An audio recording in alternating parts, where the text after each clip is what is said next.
Okay, can everybody hear me? Great. Greetings, everyone, and thanks so much for joining us for today's Preservation in a Changing Climate Symposium. I'm Stephen Mallory, the manager of Historic Structures and Landscapes here at the Peabody Essex Museum.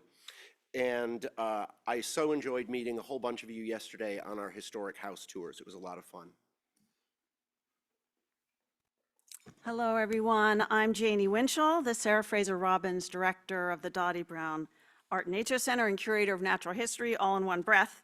I've also been spearheading PAM's Climate and Environment Initiative since 2021, where we launched that here at the museum.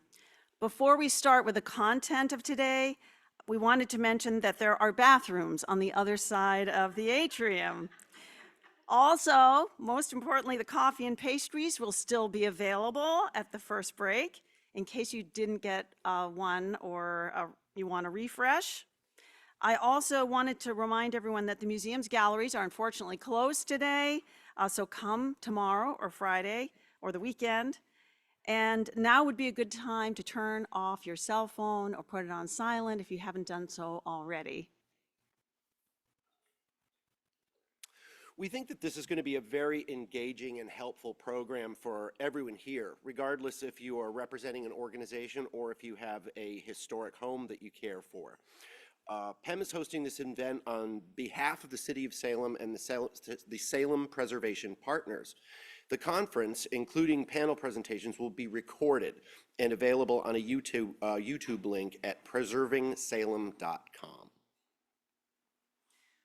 This is the 4th annual event generated by a group of dedicated partners, including PEM, the City of Salem, and other members of the Salem Preservation Partners, a consortium of representatives from all of the city's preservation-related organizations. A subcommittee of the partners formed in late 2020 to create this annual conference, including representatives from PEM, the City of Salem, the National Park Service, Essex National Heritage Commission, the House of the Seven Gables, Salem Sound Coast Watch, Historic New England, and Historic Salem, Inc.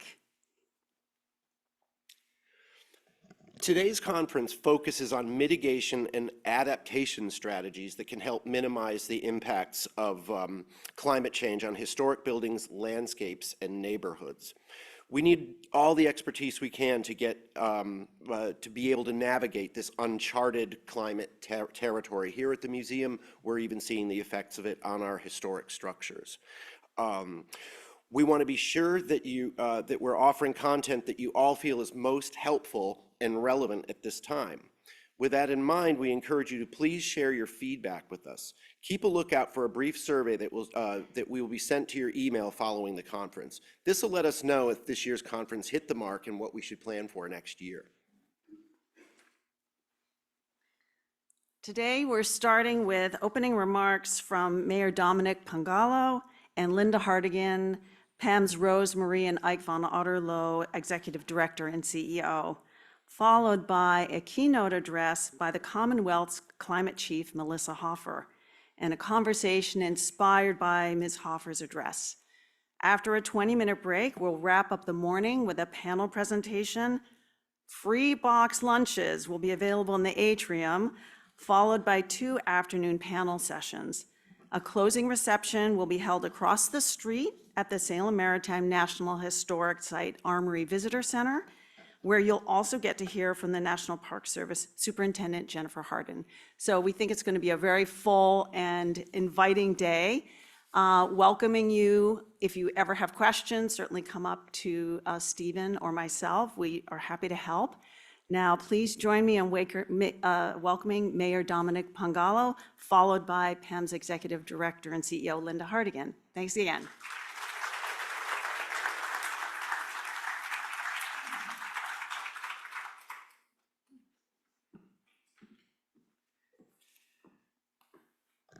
Thank you very much for that. Chief Hoffer, welcome to Salem. Thank you for joining us this morning. And to all of you, thank you for taking the time to be here today.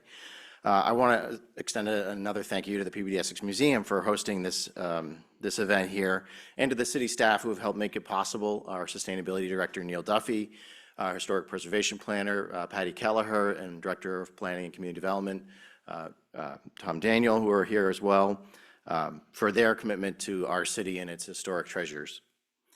As a historic community for Salem, preparing for the impacts of the climate crisis is historic preservation.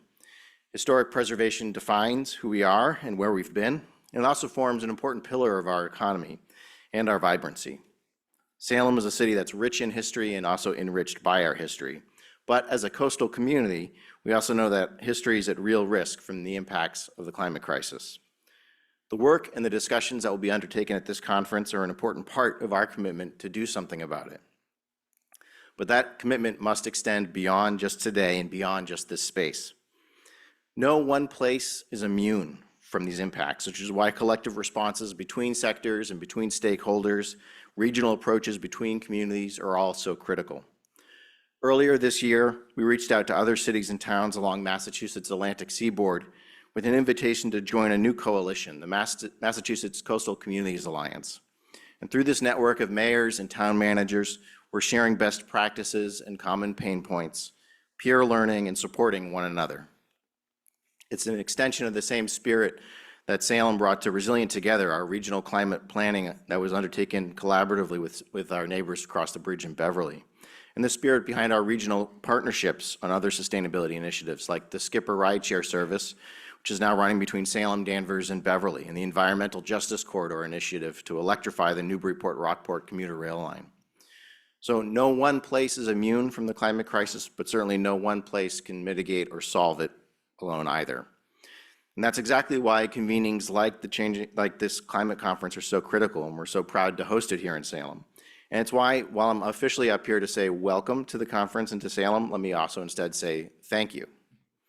Thank you for recognizing that the values of sustainability and preservation are aligned. Both are about protecting what makes our communities special and what makes them thrive. Both are about looking to the lessons and the legacies of our past to shape and inform our path forward. And this is an incredible moment to be forward-looking and on that path when it comes to sustainability. There have never been more resources, tools, or momentum to make positive change possible, even in the face of these challenges. All it takes is a willingness to act on the possibility for positive change. So by being here today, by participating in this discussion, you are a vital part of that vital work. Welcome and thank you for doing your part to ensure that our history is protected for our future. And have a fantastic conference.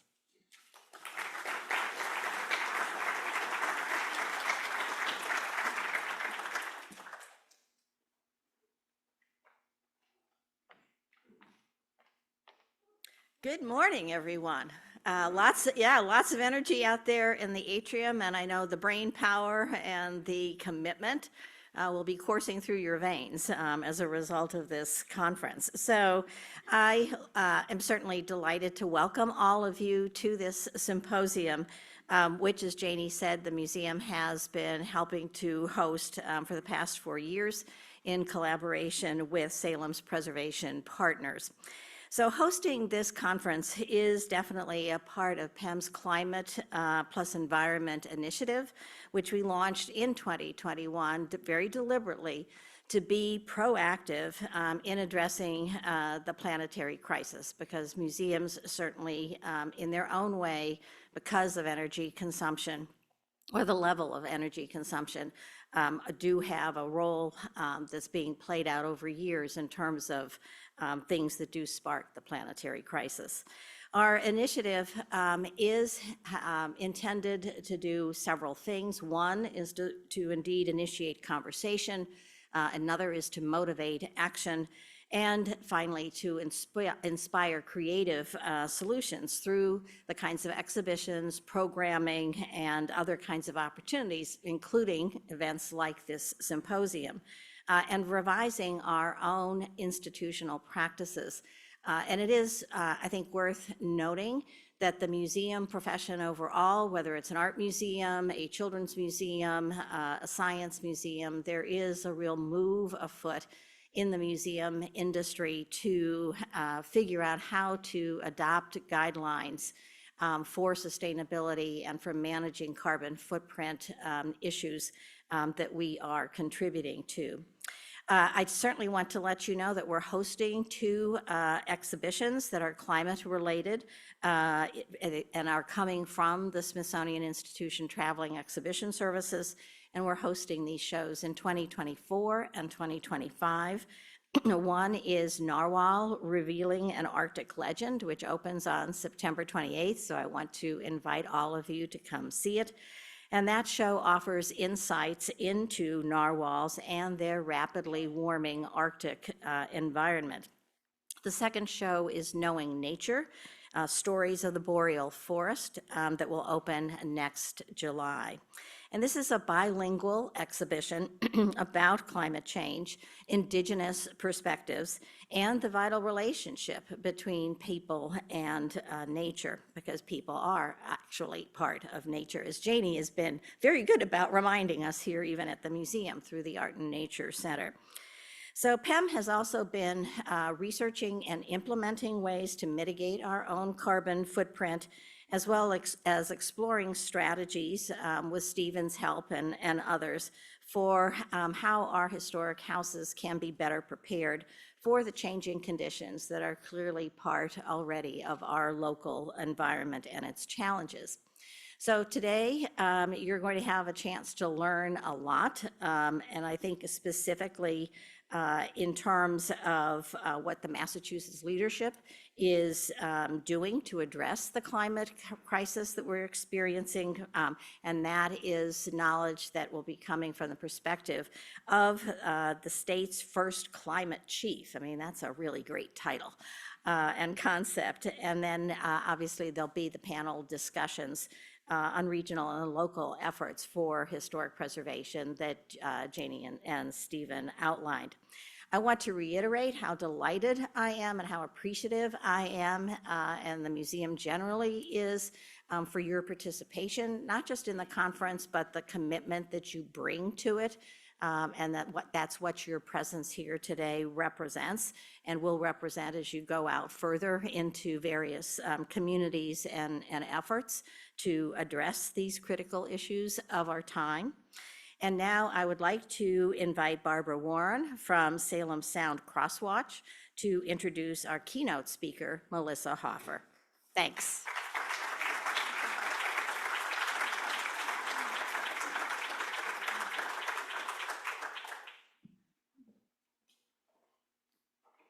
Good morning. I'm Barbara Warren, the Executive Director of Salem Sound Coastwatch, and I'm delighted to be able to introduce our keynote speaker this morning. Chief Hoffer is the first person to have the role of Climate Chief for Massachusetts. She is an environmental lawyer who has had a distinguished career working with EPA, the Conservation Law Foundation, and the Massachusetts Attorney General's Office. We invited Chief Hoffer to last year's conference to provide closing remarks. We were treated to a wonderfully inspirational storytelling about environment and climate. You left a mark on all of us, thank you. This past April, I had the pleasure of meeting her again for a meeting that was called by Representative State Rep Jenny Armini over in Marblehead. And we had a meeting, and then we walked around the harbor of the Marblehead, looking at what is threatened there. And I found Chief Hoffer to be thoughtful, inquisitive, and a great listener.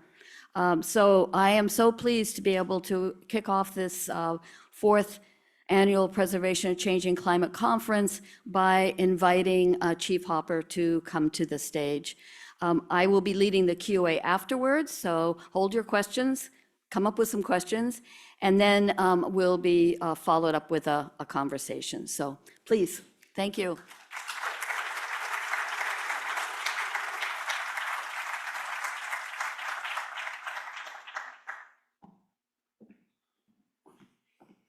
Well, good morning, everyone. I'm really thrilled to be here this morning. I want to thank Patty Kelleher and the Salem Preservation Partners for having me back. I'm so happy to have this opportunity to speak with you all again last year. Last year's conversation was also inspiring for me. I wanted to thank Mayor Pangallo, who was my CAP Collaborative, in my CAP Collaborative cohort this year, which is an effort that brings together leaders from the private sector with government leaders. And I probably don't need to tell you how fortunate you are to have the leader that you have in the mayor. Thanks as well to you, Barbara. That was a wonderful walk that we had earlier. And it certainly left a mark on me. Sophie Collins is here somewhere. Can you raise your hand, Sophie? Who grew up in Marblehead and is very familiar with this area. And we drove up together this morning, and just hearing about the changes that, have taken place recently is difficult for everyone, for an area that's so particularly well-loved. And also just thinking, it's not just, we think of climate, we often think of sea level rise or the storms. And, here it's also the fact that, you're dealing with high bacteria counts in your water, which make it impossible to swim in some of those areas. And these are all signals from the earth about the changing conditions of our ecosystems on which we depend for our human survival. So we'll come back to that a little bit, but I just wanted to offer my thanks again. I'm very pleased to be here with you all this morning. And a special thanks to the Peabody Essex Museum. It's hard to overstate the importance of the arts in this moment. Whether it's visual arts or performing arts or music. I'm going to be spending the day Monday with artists. I'm really looking forward to that and helping us to communicate what is happening with the climate, what is happening with the biosphere, and what does it mean for us. I think the arts can sometimes touch us in a way that a talk like I'm going to give this morning can't. So I'm really appreciative for all the work and thoughtfulness that's going into it. So it's been a tremendously busy year for us, and I'm going to start today by talking a little bit about what our focus is on resilience and adaptation, hitting some of the highlights. Obviously, I can't talk about all the work that we're doing in this space, but what we're doing really to help to strengthen communities and how we're thinking about resilience. And also, I just wanted to share a few thoughts about what adaptation means for people. So please, I hope that this can be active afterwards and we can have a bit of a discussion. So please keep track of your questions and we'll have a conversation. So not long after I met with folks here last year in late October, we released my recommendations to the governor. Those are all available publicly. It's about an 86-page long document that tries to analyze what our current gaps are, what we're doing well, where we need to go with it, and what some of the long-term trends and obstacles are for our work, both on mitigation. By mitigation, I mean reducing reliance on fossil fuels primarily, and resilience. So the first two recommendations are the ones that I want to talk to you about this morning, and those really deal with the level of investment that's required for us to reach net zero by 2050, and then also to be able to make those resilience investments that we need. Massachusetts is not unique in regard to the fact that we really have no idea about the level of investment that we need to get to net zero. So folks probably know that in 2008, the state was very early, one of, I think, about a handful, maybe 5 or 6 states at that time, that put in place statewide emission reduction requirements. These are statutory mandates. And then in 2021, there was another the roadmap legislation that was passed, and legislature put in place a specific net zero requirement. So what that means is by 2050, which is just 25 short years away, we need to be reducing our greenhouse gas emissions to the level where we can completely offset any additional emissions that we still have. So that is a big lift, and it actually requires some investment to get there. And it really requires investment from multiple different sectors of the economy. Like some of it will come from the government, some of it will come from the federal government, some of it will come from private actors, and some of it, is being, we will see families pick that up as well as they are transitioning with support from the government to things like electric vehicles or to electrifying homes. So getting a handle on what those levels of investment are and how we are going to finance them is really important. And the same is true for resilience. If you begin to think about just Salem, we were just talking a little bit about the impacts that we're already seeing here to historic buildings in Salem. a lot of work and money goes into what's happening for resilience right now across the country. Some of you might be familiar with Alabama's roof tie-down program. I just want to give you one concrete example of this. And so this is an effort to have folks in Alabama, and really the state is just paying for people to do this. And now the insurance companies have seen the benefits, so they're coming in and also sweetening the pot with reduced premiums and reduced deductibles. But this is a way of putting stronger roofs in place that are able to withstand the hurricane force winds that are now projected for the American Southeast.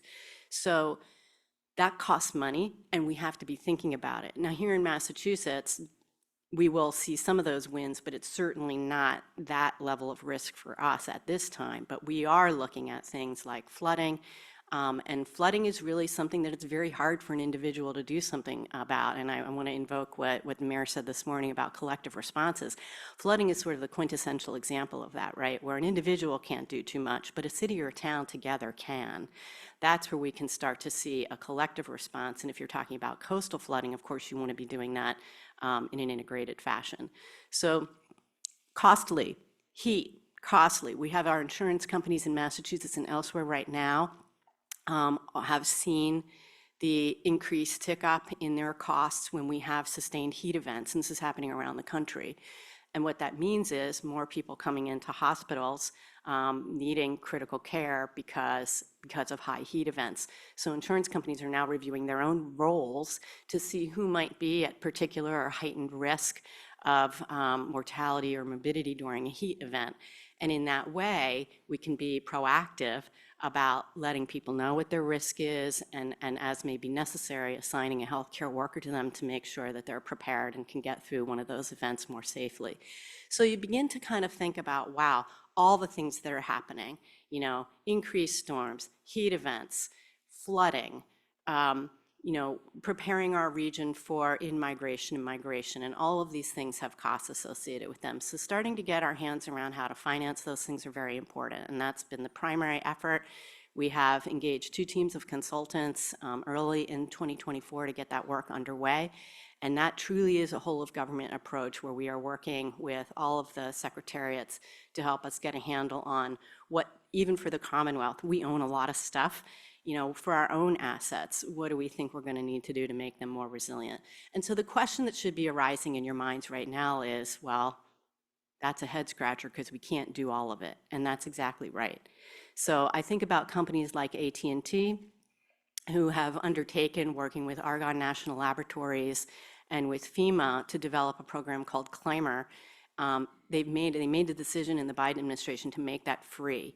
And what Climber does is it's an extremely granular data set that allows you to navigate really to like your house and see what the anticipated climate effects are going to be. And AT&T developed it because they wanted to get a handle on that for their own infrastructure, their cell towers and the like, so that they would be able to know, okay, this particular location is going to be subject to these particular climate impacts, and this is what we're going to need to do to harden that infrastructure. So they also went through a process of prioritizing, because even AT&T can't do everything at once, and maybe it can't do everything. So I do want to make sure, and I'm happy to connect with people after, they have made this for free, as I said, and they also have free technical assistance. I was just in touch with MMA yesterday about this, and we'll be reaching out to MARPA as well. So that's a really great tool. But it starts to help you begin to think, and as we're here today thinking about historic preservation, what are the ways that we're going to begin to prioritize some of these investments that we need to make? What are the things that are going to be most important to us and why? And what are the benefits that those particular assets are going to yield for communities? Next thing, very quickly, in the governor's budget this year, you probably know that we proposed a disaster response and resilience fund. Massachusetts and Connecticut were the only 2 states that don't have such a fund already. And if you remember in 2023, when we had the flooding out west, the governor and the LG really worked very, very hard to raise money that would provide some relief to those farmers, many of whom weren't eligible for federal disaster relief. So this is our effort to get a structure in place that will make funds available. So we were able to get that in the final budget. It was not quite at the level that we had hoped, but we did get $14 million in it, and then the governor has proposed an additional $11 million in the supplemental budget, which would at least capitalize it with $25 million to start. And then we'll be looking in future years for a long-term committed source of revenue. We had sought to have 10% of excess capital gains fund that on an annual basis. So I think we will continue to raise that because we're going to need to have those supports in place. What's very exciting about this is that it also gives the Commonwealth the ability to provide some incentives to build back better. So eligibility for disbursements for this fund will be contingent on an agreement for the fund recipient to build back to more resilient building standards. So very, very exciting. And I wanted to thank Representative Natalie Blaise and also Senator Joe Comerford, who developed the initial blueprint for this concept. We have coming up in the end of October a convening of the insurance sector. Insurance sector, you probably have all seen, New York Times did a big spread on this not long ago, and you've probably heard about the exodus of insurance companies from various geographic locations, particularly in California, because of increased fire risk. So we want to make sure that doesn't happen here, and this is a convening that's bringing together experts from around the country, as well as business leaders in Massachusetts to begin, and insurance companies, most importantly, who we really want to partner with. And we want to understand from their perspective, what does the state need to do to continue to make this be a place where risk is manageable for those companies, and a place where their solvency can continue to be guaranteed into the foreseeable future. So that conference is coming up, and we're looking forward to it.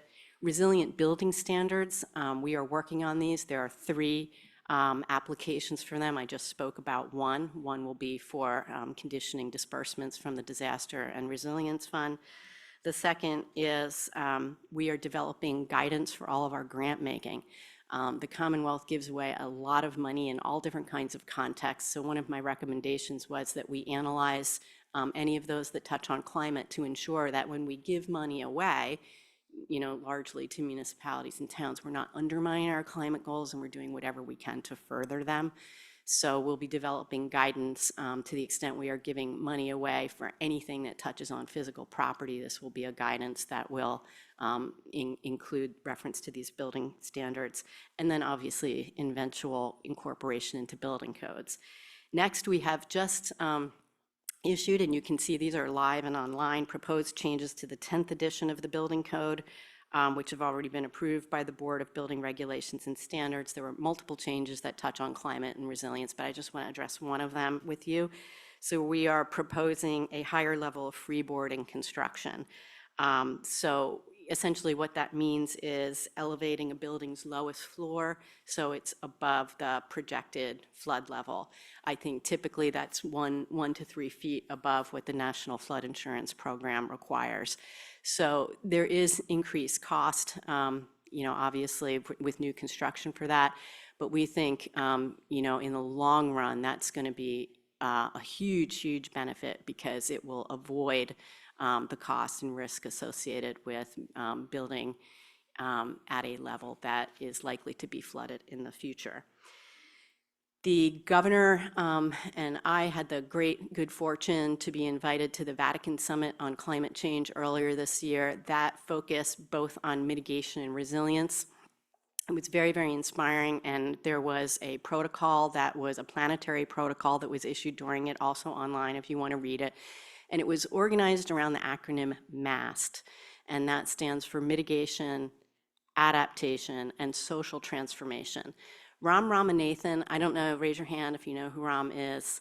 Ram is sort of like a rock star of climate science. He is a physicist. He's been a climate scientist for about 50 years. He was one of the folks who first identified the hole in the ozone layer. He developed the first models was instrumental in helping to develop the first models that were projecting how much carbon dioxide was being released to the atmosphere. And if that isn't impressive enough, he actually helped to develop some of the metrology that then went up and took actual measurements to confirm the accuracy of the models. So a very humble and amazing person, and brought this concept of mass to the planetary protocol. And that last piece, and Ram has written editorials in the LA Times and other where we want to like dip into his thinking a little bit. This social transformation piece is actually really new and different to this conversation. And those of you who have been tuned to this know that. We've been talking about mitigation for a long time. I'm old enough to remember when it was sort of verboten to talk about adaptation because it was going to take, the juice away from the focus on reducing emissions, a position with which I always disagreed. But now that we've lost 40 years, in part because of the most successful fossil fuel industry denial campaign that we've ever seen, probably one of the most successful PR campaigns in the history of the planet, we've lost that time. So now we're having to really steeply reduce emissions while we're dealing with these worsening increases of climate change. And that means there will be social transformation. So how do we ready people for what that's going to look like? And that is what that conference began to think about together. What does it mean for the economy? What does it mean for systemic financial risk? What does it mean for insurance? What does it mean for human beings? So that was very exciting. And then we came back, everyone very excited. This brought people from around the world together, and we have all committed to follow on with regional conferences. So UMass Boston will be hosting a regional conference this spring. I believe it's in March. And the focus of that is going to be on resilience, and it will be wide-ranging. We've got all kinds of people coming to bring their perspectives on it, and we're very excited about that, to continue that. Very quickly, New England governors and Eastern Canadian premiers met. The governor hosted that meeting just about 2 weeks ago. And we were very pleased to see the signature of a resolution there that made a commitment among that body through its adaptation committee to begin to devise a concrete plan for regional food security. Resilient Coast, this is just a quick teaser because you're gonna hear more about that very great program next. It was launched in November of 2023. The idea is to help develop an equitable and comprehensive statewide framework for coastal resilience. So this is getting away from, I hesitate to use the word, but I will anyway, a more balkanized approach to it, where like sort of every town and city is doing their own thing. We really need a regional approach, and we need it for other things too, like inland flooding. But this is our model and our blueprint for coasts. CZM has convened a number of internal and external stakeholder groups to solicit feedback and develop its plans. They've had public meetings. They've conducted an online survey. And most importantly, we hired our Chief Coastal Resilience Officer. Deanna, could you just raise your hand? You're going to hear more from her today. She came on board just this summer, and we are really fortunate. If you know her work from before when she was at Conservation Law Foundation, you know what a great catch this was for the Commonwealth.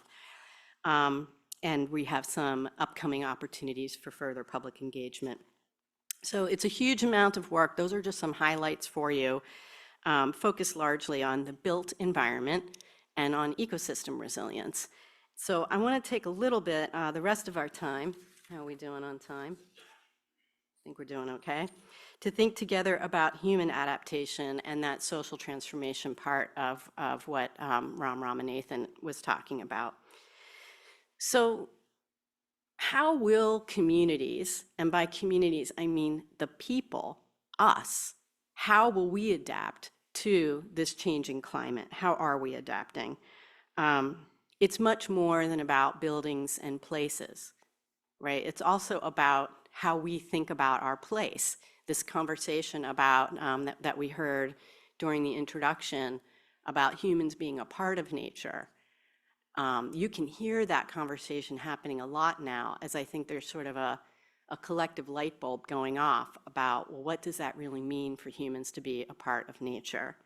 So I thought if we could just take a moment, here we are, we're sitting at the Salem Maritime National Historic Site, a very, very rich history. And I'm wondering, what would a mid-September day in Salem have been like 50 years ago and maybe 100 years ago? And if we were able to get in, a time machine and travel back to 1790, when Salem was the Venice of the New World, which I did not know it was referred to that until I was preparing these remarks, and probably the richest American city per capita, what was it like then? So if we think about what NOAA is telling us, prior to the Industrial Revolution, there were about 280 parts per million of carbon dioxide in the atmosphere. So we had a very different atmosphere then. And since then, humans have generated about 1.5 trillion tons of carbon dioxide pollution, much of which is going to continue to warm the atmosphere for thousands of years to come. And everybody understands this, this effect of carbon dioxide, this residence time. So it's very, very long-lived in the atmosphere. It will be up there on the order of centuries. So what that means is the past emissions are locked in. And there was a really wonderful study that came out from the Potsdam Institute, German government-backed Potsdam Institute earlier this year, that started to get a handle on like what is the cost of that. So you're looking in excess of $30 trillion annually in global adaptation costs by 2050, just to deal with the damages from the emissions that have already happened. And just to give you a grip for that, like the global GDP is something like $105 trillion. So it's a huge amount of money dealing with the emissions that have already occurred.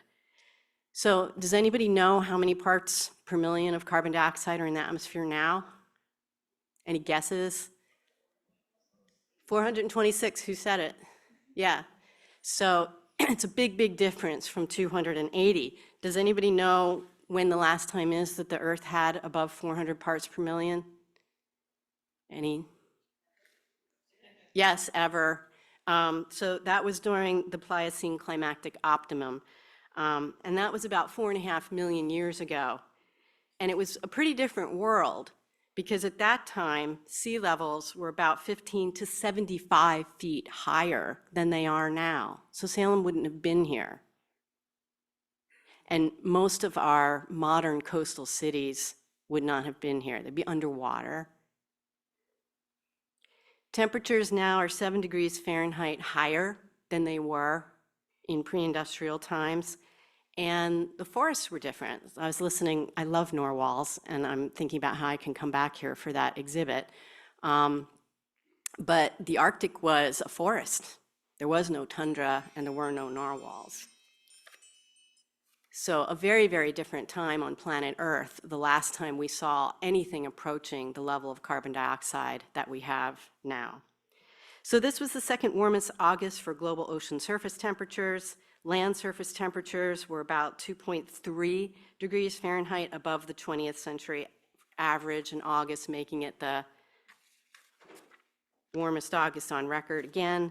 I'm not going to go through the list. Last year we talked about some of these things. It's a very sad list. I update it from time to time, but I won't go through the list of climate disasters that we've experienced. You can see some of them. I would point out to you some of the agricultural impacts that we're seeing, because I think you're going to begin to see more global food price impacts. Federal Reserve Chair Powell, in his testimony to Congress earlier, to the Senate earlier this year, said that it was his belief that one reason why inflation was being so persistent was because of increased insurance costs being driven by climate and weather extremes. Folks probably know in Ireland and the UK this year, they lost a bunch of their potato harvest last fall because it was so wet, and then they couldn't plant this year because it was so wet. Southeast Asia, rice crop, et cetera. So you can kind of begin to see what the impacts might be on food supply and pricing. So just this year, NOAA has said, now this is as of September 10th, we've had 20 climate-driven extreme weather events in the United States that have cost in excess of $1 billion. They have a map. You can continue to track that. I was in my garden this weekend, and I was remembering you could really count on frost by the end of September in Western Mass, in my memory. This was when I was in my 20s. And I remember planting garlic in mid-October. Last year, I think I planted it on Halloween. And as a little girl, I remember being all bundled up on Halloween. I grew up in southeastern Pennsylvania because it was cold by then, and that's not the case anymore either. So, we can see already with our own eyes that signal. Late August of this year, I was working remotely one day, and I had just been looking. I have this beautiful perennial garden with lots of butterfly bushes. I know I'm not supposed to have them, but the butterflies really do love them. And I was just noticing how amazing it was. There were just tons of butterflies and bees and everything. And then very suddenly, we had a hailstorm, and I really hesitate to even call it hail because it was like these little mini ice cubes, essentially. And it sounded like, I didn't know what it was at first, like people throwing rocks against the window. And, I ran downstairs, and I have big, beautiful peaches that were just getting ready to be picked. The apples are full, the squash plants, everything. The stuff just got shredded. The peaches did heal a little bit, but I have not seen the pollinators come back at that rate since that storm occurred. So I share that with you because I bet if we had time and we went around and every person would share something in their own recent experience of what you've seen and the sadness that comes with it, the grief that comes with it. I used to love storms when I was little, and now I'm pretty scared of them. So I've watched newscasters for almost 2 decades now interview people after these climate-driven weather extremes, and that you always hear one phrase, and I'm curious if any of you have heard it, but people always say, man, we never saw anything like it. Never saw anything like it. It's a chorus, and I urge you to listen for it. And I've had people describe it to me after events like this. They come up and they'll tell me something that happened in their own neck of the woods, and they'll say, I have never seen anything like it. Well, you haven't. It's the perfect expression because none of us have seen this before. We've never seen this level of carbon dioxide before. We're all living in a very active science experiment. We don't know what's happening, and we don't know. We've got projections, we have estimates, but those models are also limited. So how do we live in this time? When we don't exactly know, we can see what's happening. We know some of the measures that we have to take. We are really in a new world, and we have lost our stable climate in which humans evolved. When I worked at EPA, we had a convening of tribes from Alaska, and this was during COVID. And so I think a number of us participated virtually, but it was very, very moving. It was really, really powerful.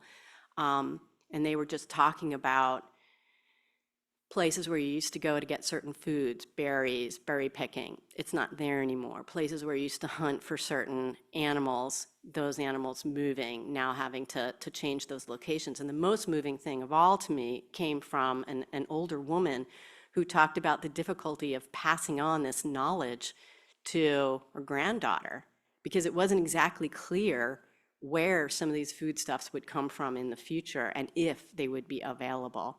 So that really helped cement for me something that had been more of an academic point, which is this is cultural. This changes all of our cultural reference points, and we talked a little bit about that last year, and it's very important, like who are we as a people when these traditions themselves may not be available to us anymore or are going to be very changed. So in his book, Earth Grief, The Journey Into and Through Ecological Losses by Stephen Herod-Booner, he writes, I'm just going to share this passage with you. Adaptation means adaptation. It means conforming ourselves and our cultures to the reality of those immensely large, ancient, and powerful ecological feedback loops and processes. Now that Earth systems have begun to destabilize, we are being forced to adapt, whether we wish to or not. Adaptation necessitates a recognition that the altered environmental states around us require a shift in how we fit into that altered world. And this doesn't mean merely altering our outward behavior, which is what nearly every climate writer is proposing we do. It means a significant alteration in how we perceive, experience, and are oriented toward ourselves and the ecological scenario from which we have come and in which we are inextricably embedded. It necessitates a shift in our ground of being. A shift in our ground of being. As the Buddhist scholar Devin Zuckerman has pointed out, climate change and the broader ecological biodiversity collapse is happening inside of us. It is also happening inside of us. It is happening inside our bodies and our minds and our nervous systems. And so our response, our adaptation, our work to build resilience also has to happen inside of us. So we face a reckoning, and that word comes from the Old English. It means to recount or to relate.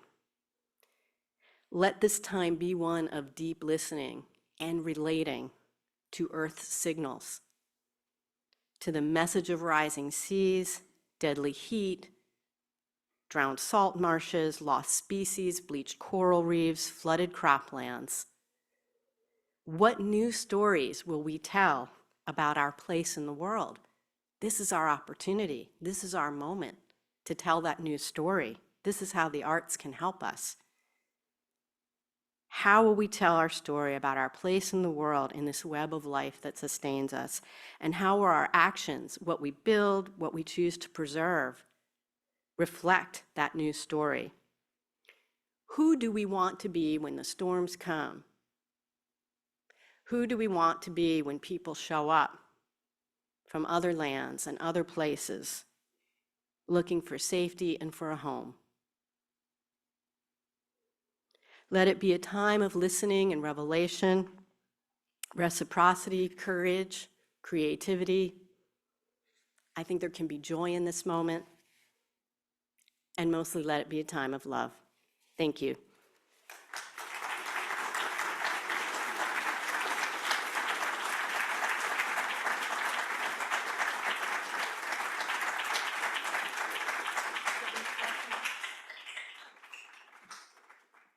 Really need to be up here because I think we have two people who are doing mics. Gavin has one and Layla has one, and I am sure everyone, although your conclusion was wonderful. So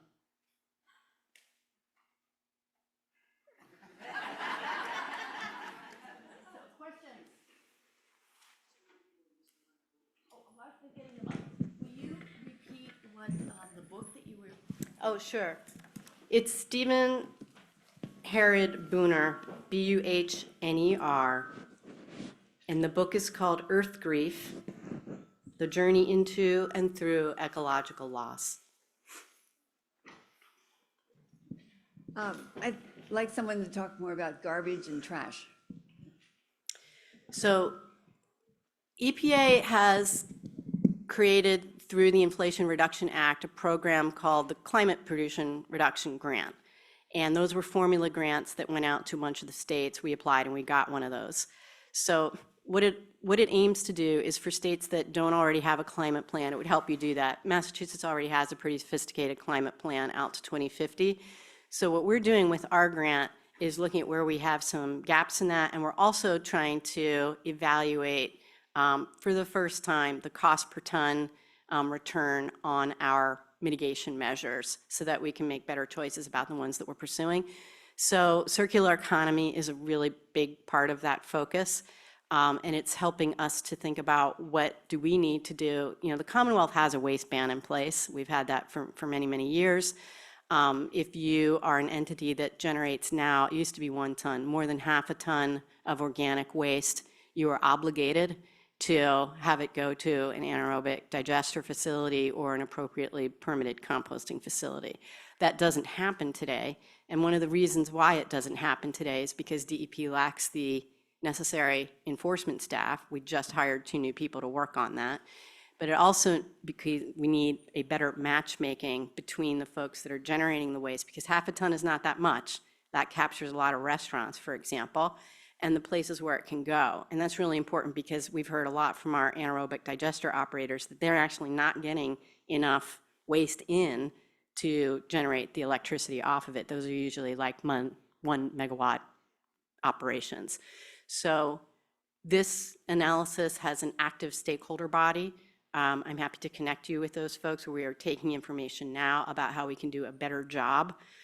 The other place where we really need to work is lower embodied carbon in building materials and doing a better job of reusing and recycling construction and demolition debris from buildings and construction. So you may, if you were watching the back and forth with a climate bill, you may have noted that there were some really good provisions proposed for better addressing embodied carbon in building materials. It would have set up DCAM and Climate Office with EEA's input to oversee the development of embodied carbon provisions in our own state procurement. The Department of Transportation is really, you can think of it as like the largest construction company in Massachusetts. It builds a lot of things, buildings, roads, highways. And so for us to move our procurement for DOT in particular to lower embodied construction materials. Does everybody know when I say that, what that means? It means like steel that has been made through a process that uses less greenhouse gases. There's a terrific company in Massachusetts that's pioneering some of that technology. Same is true with cement.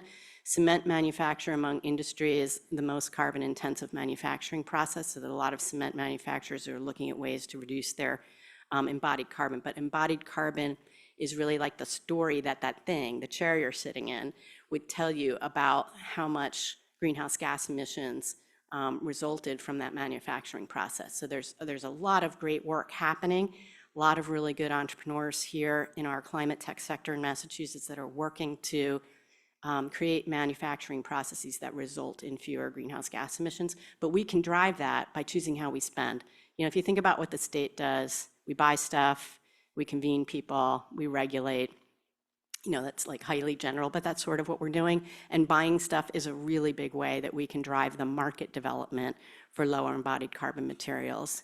And our operational services division just won an award actually for the work that they've been doing since the beginning of the Healy administration to get more information about how the folks that we buy things from, whether it's paper or canned tomatoes for the Ashburton Cafe, so that we get a better sense of, well, are those folks tracking their own emissions? Because we're going to start making procurement decisions very soon on the basis of how people are reducing greenhouse gas emissions, so that our own supply chain, this is what's usually called scope 3 emissions. It's the stuff that we don't directly control, but that we can use things like procurement to drive reduced emissions in our supply chain.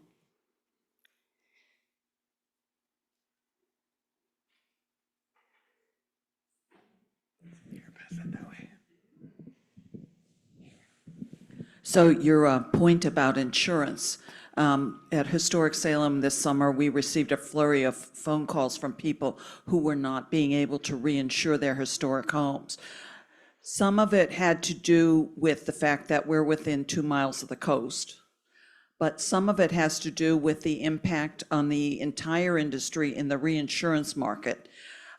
So companies are leaving Massachusetts, and individual, on a more granular level, people are being impacted.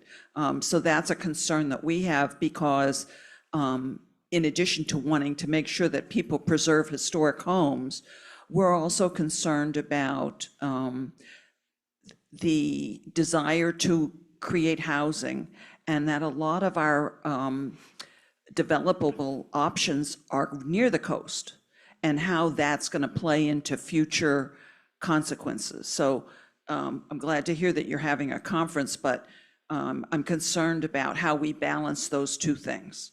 Well, thank you for putting your finger on it so bluntly. First of all, I just want to make sure that you connect with Sophie so that we have your name. I have been hearing anecdotally similar stories, not just in Salem, but in other places, particularly places that have recently experienced flooding where they're having difficulty re-upping premiums or even getting insurance, or it's more expensive. So I'd like to learn more about what your experience was. But yes, so I'm looking at the mayor. I don't know if he's still here, but many coastal cities rely on the revenue that comes from the taxes for this very desirable coastal development. And we can, you can think of many, many examples. Obviously, Boston is a big one, but you all here in Salem as well. So that is really challenging because we also know that some of those places are places where we really should not be directing more development. It's too risky. So what are we going to do to help cities make better decisions around that? Because it means trying to figure out a way to replace that revenue, not tomorrow, but over time. Like, we need a plan for that. And I think probably everybody, again, I could probably go around the room and ask you to name a development that shouldn't have happened or is being proposed because it's in the middle of, a place that we just know is going to be flooded. Let's pick on the seaport, since David Abel already did that. But I can remember working at CLF at that time, and thinking, there should be some kind of fund now that those folks are paying into so that that does not fall to the taxpayers of Massachusetts when inevitably, it is underwater at some point.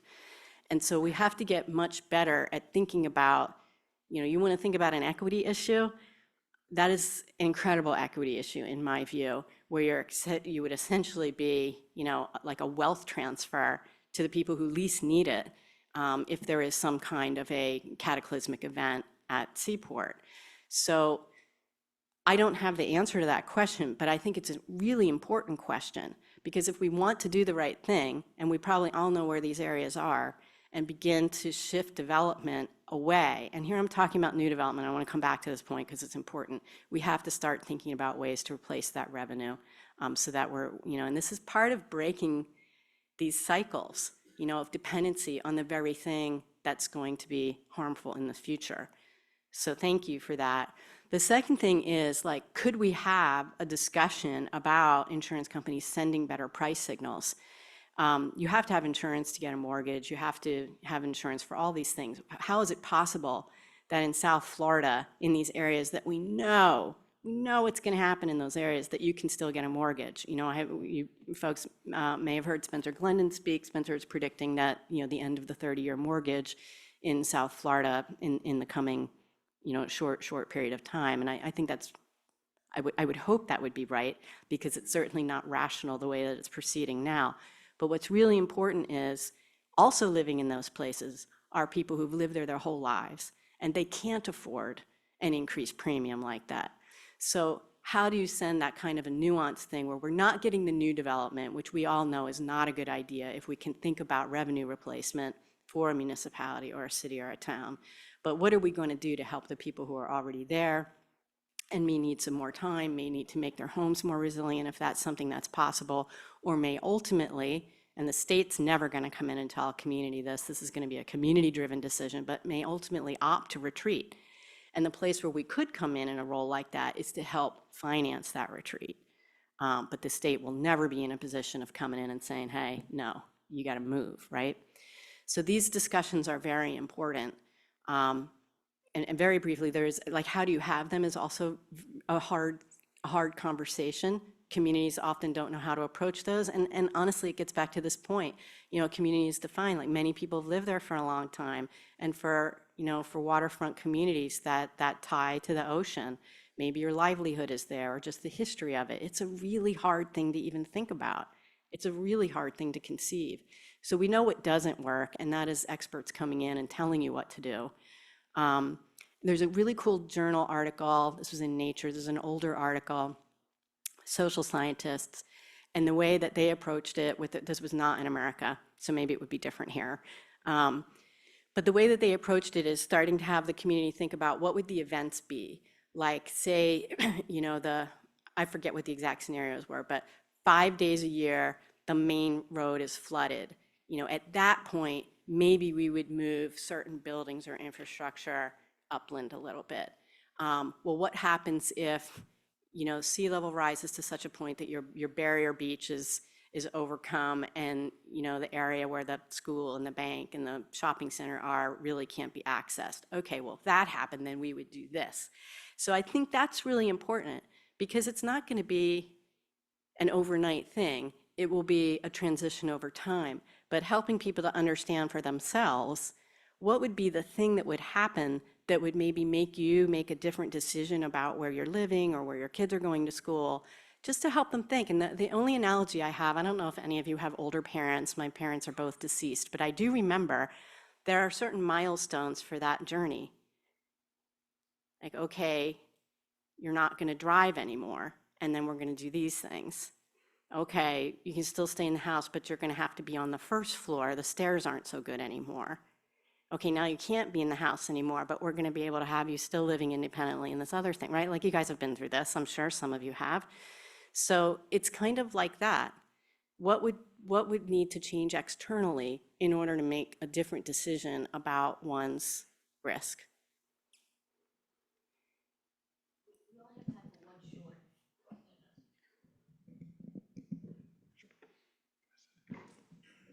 who'd have thunk it'd be another insurance question, but just quickly, like Massachusetts as a collective, thinking about the business case that you or others have to make, like where in behind the scenes is insurance saying about, yeah, we know this is coming and we're gonna do things, and like there's Massachusetts and then a part of a bigger thing. So just kind of the collective and then in behind the scenes that you can tell us, I guess. Look, FEMA's having discussions with the insurance sector. The Biden administration is having discussions with the insurance sector. Here, the discussions have been very productive. These guys know who has the very best data about climate change in the world. The insurance sector. They have like the actuarial data. They know, and especially the reinsurers. I will tell you guys, I was in private practice for many years before I did my government or nonprofit service. And the thing that inspired me to really work on climate was a report I read by Swiss Re. This was like in the 90s. And I thought, holy cow, these guys aren't tree huggers and they are worried, So they understand what's coming. And then I think the questions are, how do you address the risk? But more importantly, how can we get them to help co-invest to result in greater risk management and risk reduction? And I think that's really the conversation. So my sense is I am hopeful that there is enough alignment in wanting to reduce future risk. And so part of what this whole process is trying to monetize the reduced risk by taking actions today. What's the present value of a roof tie down that avoids, a future damage or a future claim to insurance company? And like, that's how much we would like to see you kick in, and a family could pay it back on the bill. It's not too different from something like PACE or other energy financing. That's kind of the concept, but there are other ways I think they can come to the table. And my guess is we're probably knocking on an open door there.